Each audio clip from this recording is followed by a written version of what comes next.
Bienvenidos a LNR Sports, bienvenidos, es tiempo de hablar de fútbol y es tiempo de Champions, porque se acaban de jugar los octavos de final de ida y de verdad que creo que hubo sorpresas en algunos partidos. Lo cierto es que a mi entender está más de la mitad de las llaves ya para mí liquidadas.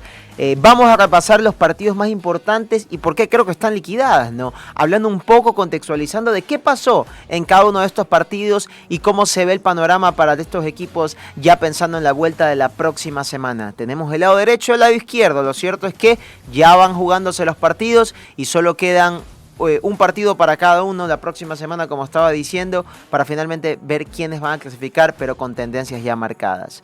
Así que vamos con el partido del Barça primero. Porque el Barça empató con mucho drama en el estadio St. James Park, en el estadio del Newcastle. De verdad que sufrió bastante el equipo de Hansi Flick en un partido que por momentitos tuvo dominio, pero la mayoría del tiempo se jugó al ritmo que quería el Newcastle. Y es una buena noticia porque no ha sido un buen año del Newcastle, hay que decirlo, un año donde sufrieron bastante, yo creo que la corta plantilla que se armó, algunos perfiles que faltaron en ciertos sectores. Y creo que eso hizo que el año a través de ello no haya sido el que haya esperado. De hecho, al Newcastle no le está yendo tan bien en la Premier, un equipo que como están viendo está en Champions, pero hoy no está ni siquiera en puestos de Europa.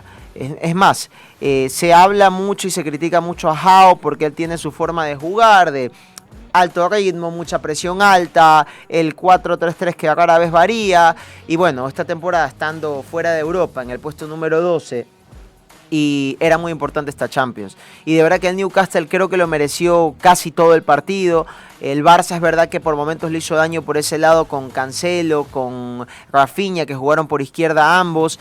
Y que el Newcastle generalmente no retrocedía a los extremos para defender, los dejaba descolgados tanto a Elanga como a Barnes, pero después de verdad que fue muy bueno lo de Hall, muy bueno lo de Barnes, lo de ese lado derecho con Elanga que quedaba mano a mano, la velocidad del espacio de Osula.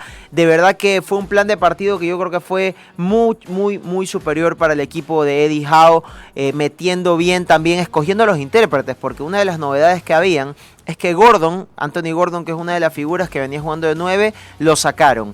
Se decía que tenía alguna lesión y que no podía jugar todo el partido. Lo cierto es que no jugó de entrada. Y el otro era Woltemade, el 9 alemán que habían traído para esta temporada, que lo venía usando de enganche, de interior. El propio Howe lo sacó.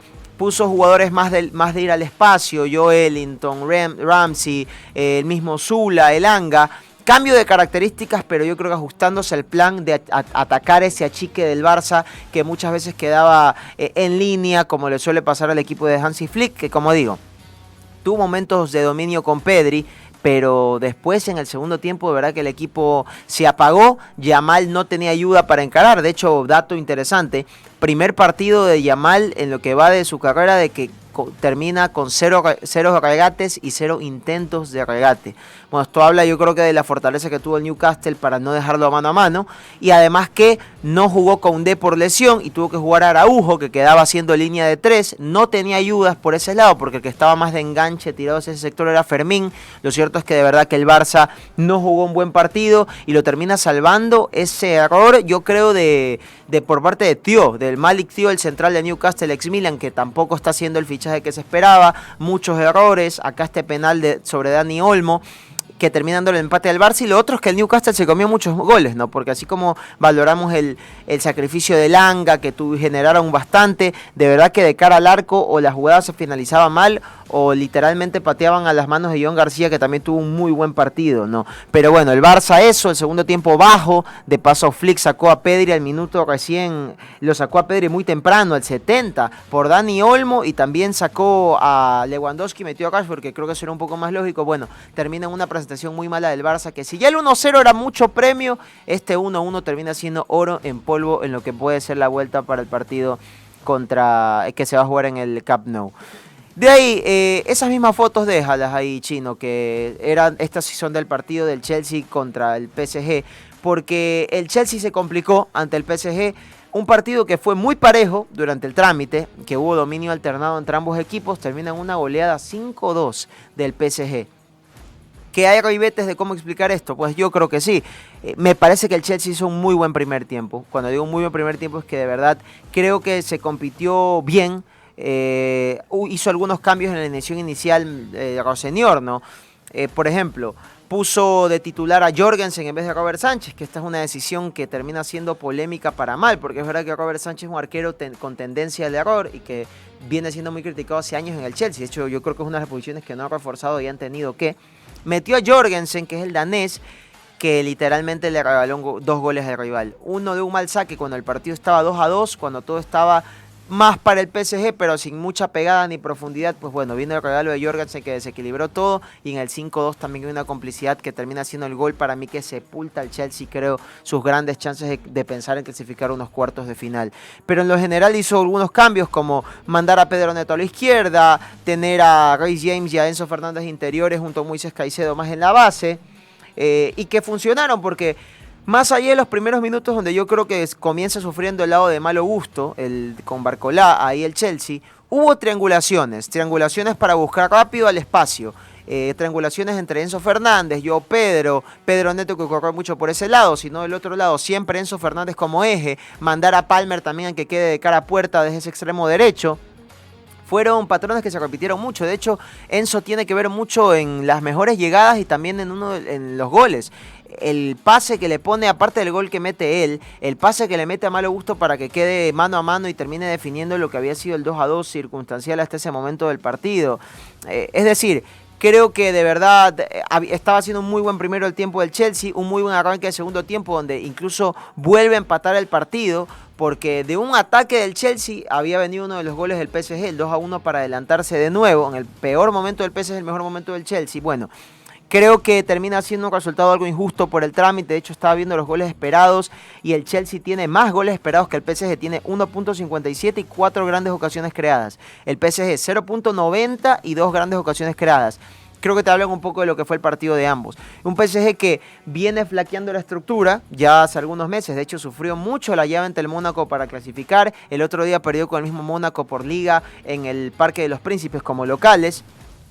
Y el que les termina salvando el partido del PSG, que es verdad que también tuvo un error de su arquero Safonov, porque es el suplente, caso Chelsea, salió Chevalier, que era el que habían traído para este año reemplazo de Donnarumma, no venía tan bien que digamos, entra Safonov, bueno, también se equivoca en uno de los goles, en el 1-1 circunstancial que había sido de malo gusto, y el equipo estaba mal en el primer tiempo, luego el empate del Chelsea y un contragolpe letal con errores de 2 centrales del Chelsea. Bueno, termina ahí Dembélé poniendo el segundo, pero en el segundo tiempo, cuando el equipo iba a empate, lo que levanta el equipo literal fue entre el ingreso de Mayulu, Kvaratskhelia y Kangin Lee, y sobre todo el error del arquero del Chelsea, porque ahí es que después de ese error es que Kvaratskhelia se prende, hace un golazo, terminan combinando bien Kangin Lee, Vitinha y Hakimi en el 5-2 final, y ahí es que se amplía la ventaja. Y como digo, creo que este resultado termina siendo lapidario para el Chelsea para la vuelta, y una lástima porque se ha criticado mucho al Chelsea. Creo que merece ser criticado por su gestión deportiva, por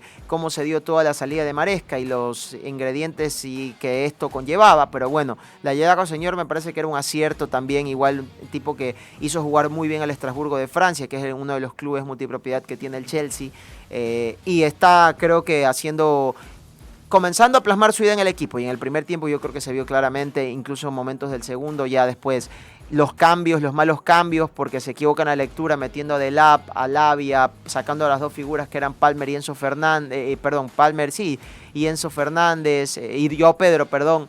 Ahí se desnaturalizó el partido y el PSG te mete Kvaratskhelia, Mayulu, Kangin Lee. Una diferencia de banquillos y yo creo que de proyectos diferenciales que se dan en estos momentos y que terminan siendo contundentes ya para la definición de una instancia así en Champions League.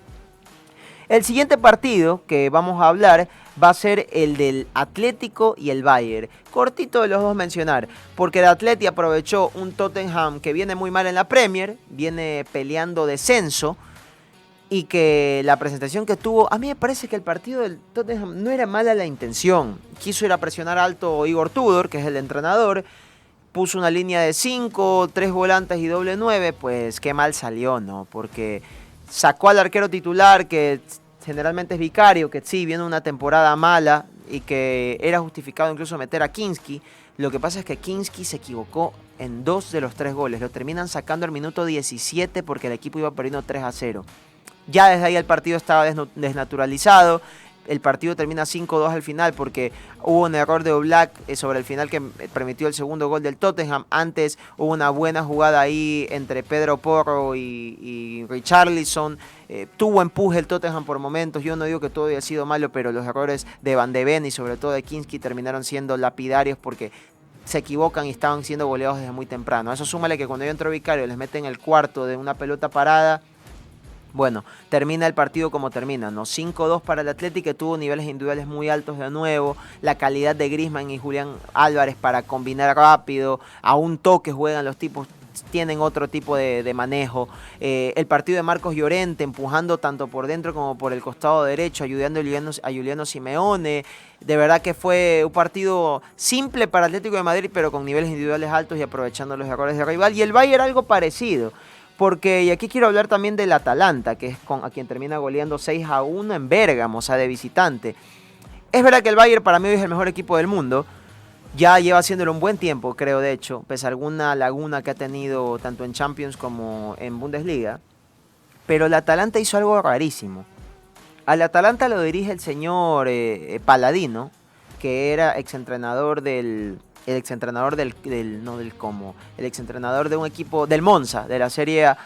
Y se esperaba que en esta Atalanta levante la cosa, porque no le ha ido bien en la Fiorentina. En la Atalanta había llegado el Juric, que en su momento fue discípulo de Gasperini, que Gasperini es el técnico del Atalanta, para los que no sepan, con quien la Atalanta salió al pabellón mundial, ¿no? Que llegó a esas cuartos de final de Champions o semis de Champions, no me acuerdo, en el 2020, que ganaron la Europa League, que comenzaron a ser un equipo protagonista en la Serie A, en el calcio. Pero bueno, llegó Paladino y para mí le estaba yendo bien. De hecho, en Copa Italia está vivo en cuartos de final. Le hizo un muy buen partido a la Lazio el otro día, empataron ese día en la Copa. En la Liga el equipo todavía no está tan bien que digamos, pero igual viene compitiendo mejor. De hecho, estaba revisando y el Atalanta hoy está en Liga en el puesto número... ya les digo, el puesto hoy está en uno de los últimos puestos, pero viene ya levantando al equipo, creo, Paladino. Y sí se había visto porque había eliminado muy bien al Dortmund en Champions. Había perdido el partido de ida con un partido donde lo superaron ampliamente y lo pudieron hasta golear, pero en la vuelta hubo un buen partido. Mantiene la base del gasperinismo, que son los tres centrales, los carrileros bien altos, el doble enganche y el punta. Pues cambió todo eso para este partido contra el Bayern. De verdad que fue inesperado y para mí un craso error, porque salió con Scamacca y Kristovic de doble 9, dos 9 tanques. Desarmó la línea de 3 y puso un 4-4-2, abrió a Sulemana y a Zalewski y dejó desprotegida toda la defensa, porque la Atalanta de Gasperini y ahora la de Paladino juega mucha persecución individual durante todo el campo. Pues cuando tienes jugadores pesados es difícil presionar y perseguir a ese modo. Y sufrió todos los sectores de la cancha. El Atalanta y el Bayern se los hizo pagar, ¿no? A Sulemana lo bailaron, a Bernasconi, el mediocampo quedaba todo abierto porque todo el mundo estaba descoordinado mientras presionaba. De verdad que fue un Bayern que aprovechó los errores, porque ya sabemos que el Bayern es un equipo que sale bien a ras de piso, pero también cuando tiene que ser directo, como fue con Luis Díaz, con Gnabry, con el mismo Upamecano que se mandaba, de verdad que es letal. A eso sumo que el Bayern tiene un muy buen uso de los laterales, tanto Stanisic, Laimer y Alfonso Davies, que entró, atacan por dentro y liberan las bandas para que vayan Díaz y Olis. Y bueno, Olis, que hoy es uno de los mejores jugadores del mundo, metió 2 golazos, pudieron haber sido más. Hubo buenas combinaciones con Nico Jackson, es decir, todos los diablos que tiene el Bayern en la delantera, incluyendo a Nico Jackson porque no estuvo Kane, de verdad que lo hicieron muy bien. Es más, entró después Musiala también a aprovechar el destrozo por los costados. Y de verdad termina siendo una superioridad muy grande del Bayern, que como dije, como en el Atlético, yo creo que ya están clasificados. Y vamos a hablar después también del partido del Arsenal. No me quiero extender mucho con el Arsenal. Sinceramente, siempre que veo al Arsenal me parece un equipo que, pese a ser puntero de la Premier, habla de un nivel muy bajo en el Big Six de esta temporada. Hablamos de un City que está con irregularidades marcadas por su entrenador, como se vio ahora en Champions con Guardiola, un Manchester United que recién sacó a Mourinho, entró Carrick, pero está lejos de competir para el título. Lo mismo el Liverpool, que parecía que armaba un grandísimo plantel, pero con Slot creo que le pifiaron al entrenador y mantenerlo. Un Tottenham que está peleando descenso. Y solo queda el Arsenal y el Chelsea, que el Chelsea también, cambio de entrenador, mala defensa y arquero. Y el Arsenal me parece que dentro de los 5 es el que mejor está, por ponerle un término y una definición. Pues el partido que hizo en Alemania el Arsenal creo que lo define muy bien. Los mejores minutos fueron cuando pudieron contragolpear, con Saka, con Gyökeres, cuando se los vio mejor a todos y le hicieron daño al Leverkusen. De hecho, estuvo Andrich amonestado, que era el líbero de esa línea de 5 del Leverkusen. Lo amonestaron rápido y sufrió el partido del Leverkusen. Pero el Leverkusen dijo, no, ¿sabes qué? Orden, me repliego, y el Arsenal se sabe que cuando ataca posicionalmente le cuesta mucho. No ganaban duelos ni Saka ni por el otro lado Martinelli. Gyökeres se pierde cuando está en espacios reducidos. Y el Leverkusen golpeó. Hubo un muy buen yo creo que un muy buen mitad de primer tiempo, y ya en el segundo fue otra cosa, porque el equipo dio un paso al frente, metieron un 9 que iba bien al espacio como Kofane, combinaba con Grimaldo, con Piero, con Massa, con Ibrahim Massa, que es un enganche argelino que juega muy bien entre líneas, rápido para conectar. Pues entre los tres armaron un jugadón que terminó en un centro de izquierda a derecha y que atacaba muy bien el área Terrier, que era el otro doble enganche que tenía el Leverkusen, que por cierto este Leverkusen lo dirige Kasper Hjulmand, que es un danés, que viene más o menos de una escuela parecida en ciertos rasgos a la de Xabi Alonso, menos dominante, más directa, pero con mismo sistema y algunos matices parecidos en la construcción de juego en el último tercio sobre todo. Bueno, llegó Hjulmand, puso a este Leverkusen a levantarse después de la fallida venida de Ten Hag, y está en esta Champions y le ganaba merecidamente al Arsenal. Pues, ¿qué pasó sobre el final? Creo que termina demasiado atrás el Leverkusen en el partido. Pero aparte hay un ingreso de Madueke bueno en el Arsenal y un polémico penal que les dan para el empate. Digo polémico porque se tira Tillman irresponsablemente en el área, pero para mí no hay contacto sobre Madueke bajo ningún aspecto. Y bueno, termina siendo el empate de Havertz, que patea el penal y marcando la ley del ex y dejando al Arsenal con más vida todavía para la vuelta. Y finalmente el batacazo, de quien ya dimos un poco de pistas, que el Madrid dio el golpe y goleó al City. Prácticamente eliminado, todo puede pasar cuando tienes chequeras tan grandes, pero el Madrid tiene otra mentalidad en Champions. Y qué partido, sobre todo del City, ¿no? Quiero comenzando.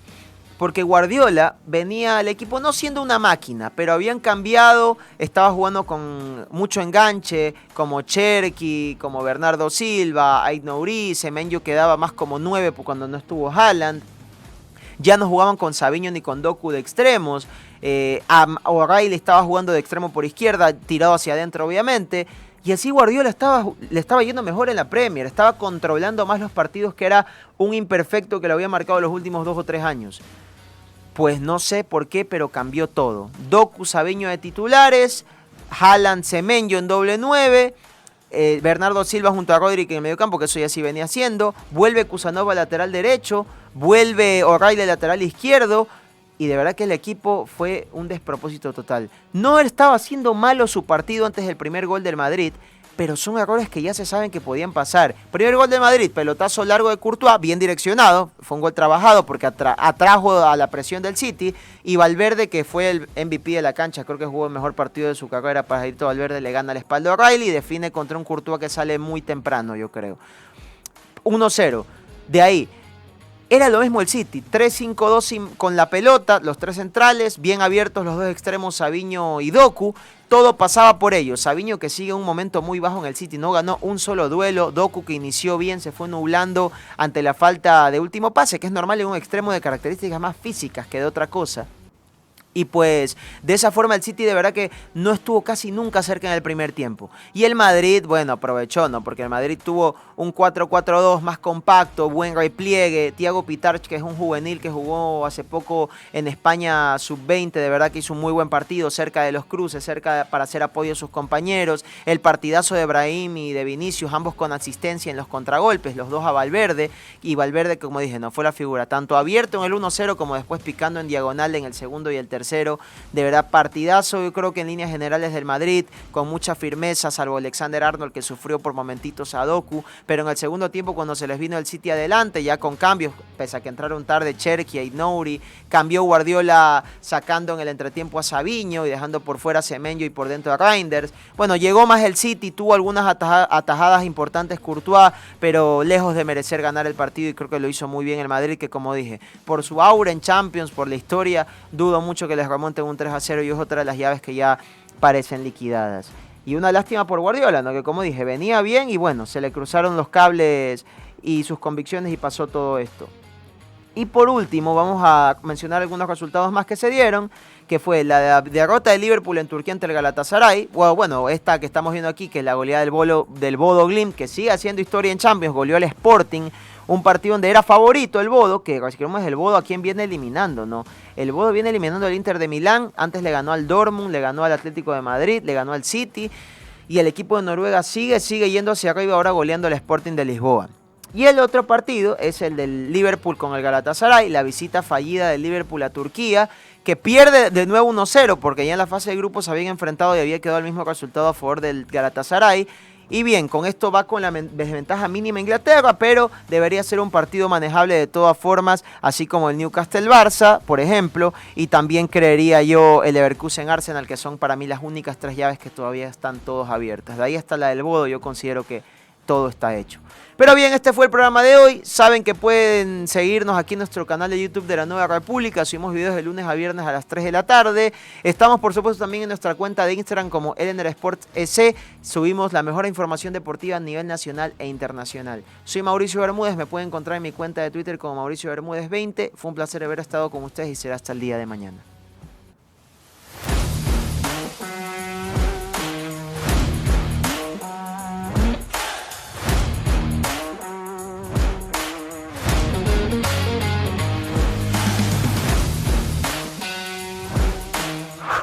Conoce la nueva forma de comunicar.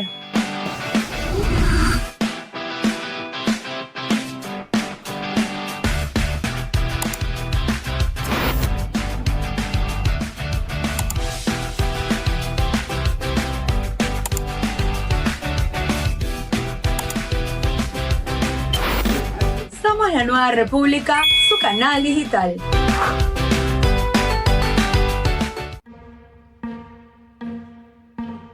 Soy Alfonso Zambrano Pasquel, experto litigante dedicado de manera exclusiva a las defensas penales, aunque también hago defensas constitucionales.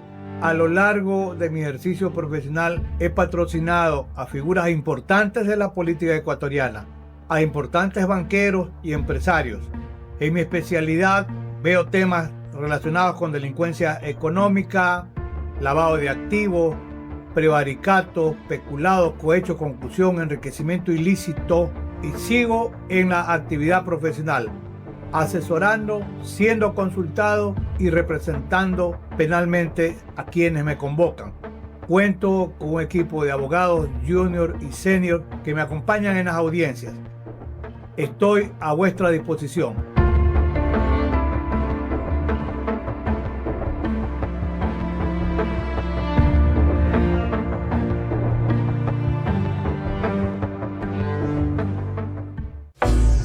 Si vas a viajar a Miami, necesitas alquilar un auto de lujo y seguro con nosotros. En tus vacaciones vive la experiencia Prime Cars, sin preocuparte de nada, solo de disfrutar. Llámanos ahora y recibe la mejor atención personalizada. Reserva tu cupo ya.